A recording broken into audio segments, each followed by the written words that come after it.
이번에 드러난 것은 유아인의 사생활만이 아니라 한국 연예계의 가장 혐오스러운 어두운 면입니다. 유아인의 본명은 엄홍식이며 1986년 10월 6일에 태어났습니다. 유아인은 한때 한국 최고의 연기 천재이자 자유와 파격의 상징으로 여겨졌습니다. 그러나 그 화려함 뒤에는 미스터리한 선택들의 연속과 충격적인 추락, 그리고 대중이 더 이상 그의 진짜 모습을 알아볼 수 없게 만든 스캔들이 숨어 있었습니다. 17세에 가출하듯 서울로 올라와 아이돌을 꿈꾸다 실패한 소년에서 마약 스캔들로 법정에서 수갑을 찬 모습에 이르기까지입니다. 유아인은 명성의 정점에 서기 위해 과연 무엇을 대가로 치렀던 것입니까? 그리고 가장 두려운 질문은 이것이 한 예술가의 타락에 불과한 것인지, 아니면 한때 국민 배우로 불렸던 그의 공개되지 않은 진짜 얼굴인지에 대한 것입니다. 오늘 우리는 한국 연예계가 그동안 감추려 했던 유아인의 충격적인 9가지 진실을 낱낱이 파헤칩니다. 의외로 많은 사람들이 유아인이 정해진 코스를 따라 연예계에 입문한 것이 아니라는 사실을 알지 못합니다.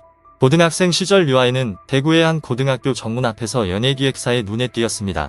오디션도 소개도 없이 학교 시간의 짧은 순간이 그의 인생을 완전히 바꿔놓았습니다.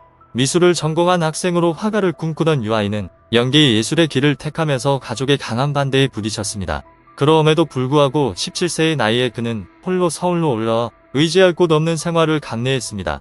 이곳에서 유아인은 전통적인 교육 시스템에 적응하지 못해 고등학교를 중퇴했고 학력 완성을 위해 검정고시를 치렀습니다. 처음에는 솔로 가수로 훈련받았으나 유아인은 일찌감치 가창력에 한계가 있다는 평가를 받으며 아이돌의 꿈을 접어야 했습니다. 이후 그의 인생은 배우의 길로 방향을 틀었습니다. 더 많은 사람들을 놀라게 한 사실은 유아인이 특별한 재능을 바탕으로 연기에 입문한 것이 아니라는 점입니다. 초기 시절 유아인은 연기력이 두드러진 배우로 평가받지 못했습니다. 그에게 주어진 첫 역할들은 주로 독특한 외모와 화면에서 돋보이는 얼굴, 그리고 반항적인 분위기 같은 이미지적 요소 때문이었습니다. 그러나 외모로 연기하는 배우라는 인식에서 출발한 유아인은 점차 그 평가를 뒤집어 나갔습니다. 그는 드라마 미래와 영화 베테랑, 버닝을 통해 강렬한 존재감을 남기며 흥행성과 예술성을 동시에 인정받는 희소한 배우가 되었습니다. 유아인의 커리어는 백상예술대상에서 나무주연상을 수상하며 정점을 찍었고 여러 굵직한 상을 통해 잘생긴 배우라는 꼬리표를 완전히 떼어냈습니다. 하지만 아이러니하게도 그 실력 중심의 길에서 형성된 강한 자아가 유아인을 연예계 전체를 충격에 빠뜨린 추락으로 몰아넣었습니다. 실력으로 인정받은 이후에도 유아인은 다수의 연예인처럼 침묵을 선택하지 않았습니다. 젊은 배우 시절부터 유아인은 한국 연예계의 불문율인 업계의 어두운 면에 대해서는 입을 닫는다는 규칙을 정면으로 거슬렀습니다. 2009년 영화 하늘과 바다가 개봉 12일 만에 극장에서 내려간 뒤 유아인은 SNS를 통해 제작자 주호성을 공개적으로 비판했습니다. 그는 제작자가 권력을 남용하고 현장에 과도하게 개입했으며 흥행 실패의 책임을 회피했고 나아가 스태프 임금 체불 문제까지 드러냈다고 주장했습니다. 이 글은 즉각 큰 파장을 불러일으켰고 영화계의 거센 반발 속에서도 유아인은 사과하지도 삭제하지도 않았습니다. 이로 인해 그는 경솔하고 선을 넘었다는 비판을 받았지만 동시에 진실을 말하는 몇 안 되는 젊은 배우로 각인되었습니다.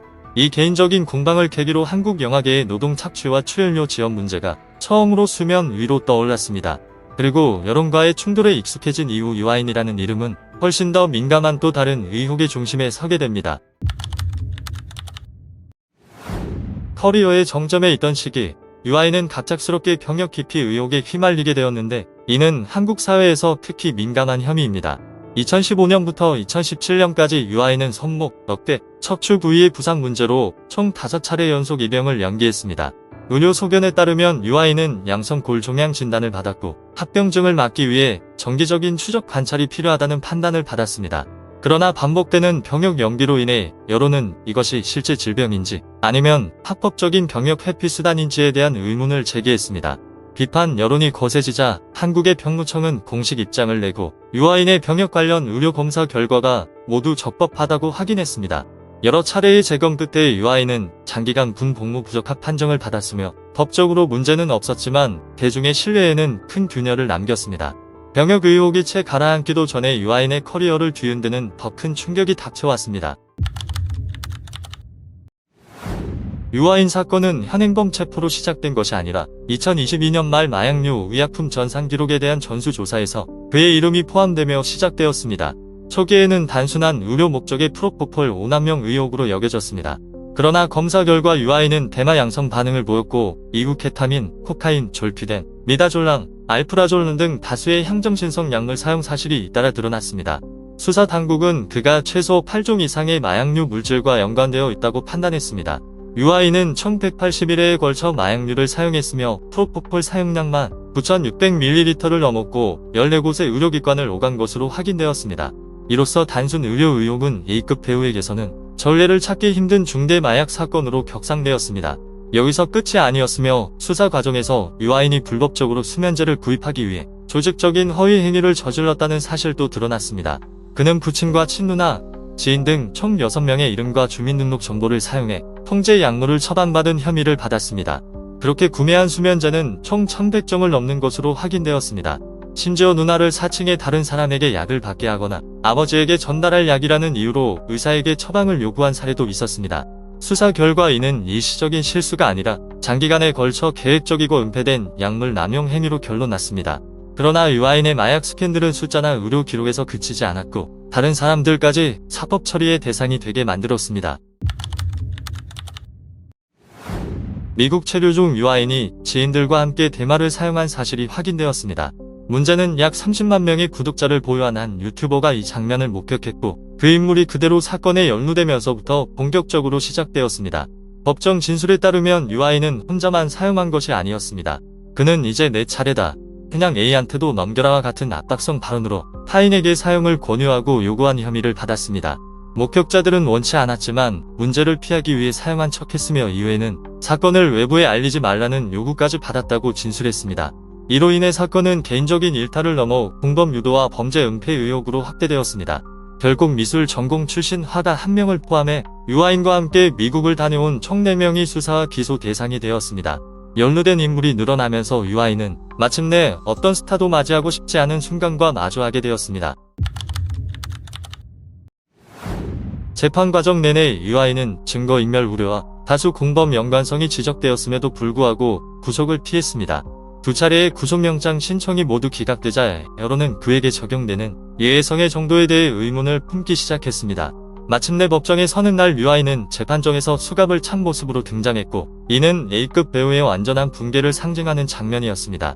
그는 프로포폴과 대마, 향정신성 약물 등 여러 종류의 마약을 총 180일에 사용하고 타인의 신원을 이용해 약물을 구매한 사실을 인정받았습니다. 그러나 더 큰 충격은 법적 결말에서 나왔습니다. 결국 유아인은 실형을 면하고 집행유예를 선고받은 채 석방되었으며 8종 마약류 관련 사건은 그렇게 종결되었습니다. 그 시점부터 유아인의 스캔들은 단순한 마약 문제가 아니라 정의와 유명인의 특권 사이에 존재하는 흐릿한 경계에 대한 이야기로 변했습니다.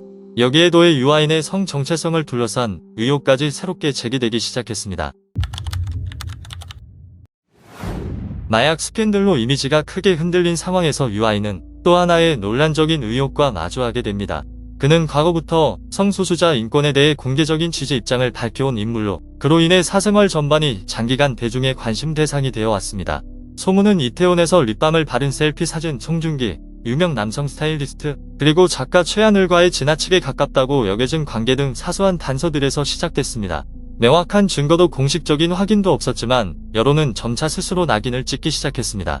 그런 가운데 2024년 7월 유아인은 성 관련 범죄 의혹으로 경찰 조사를 받게 되며 다시 한번 논란의 중심에 섰습니다.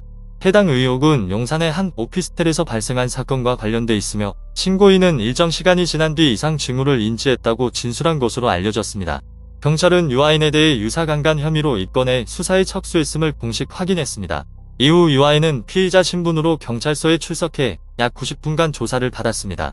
유아인 측은 모든 혐의를 전면 부인하며 사실이 아닌 의혹이라 주장했고 사생활에 대한 추측을 중단해달라고 요구했습니다. 결국 수사 결과 경찰은 검찰 송치를 하지 않기로 결정했고 혐의를 입증할 증거가 부족하다는 이유로 사건을 수사 단계에서 종결했습니다.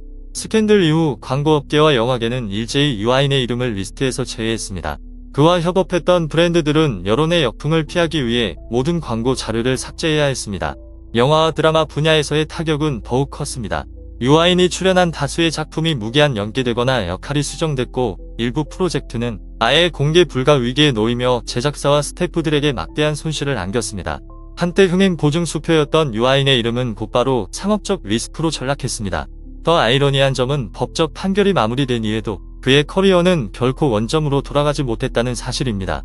새로운 작품도 없고 브랜드에 러브콜도 없으며 공식 일정 역시 정무한 상태입니다. 과연 여러분은 유아인이 자신이 저지른 일에 대해 충분한 대가를 치렀다고 생각하십니까? 여러분의 생각을 댓글로 남겨주시고 언론이 말하지 않는 진실이 궁금하다면 좋아요와 구독을 눌러주시기 바랍니다.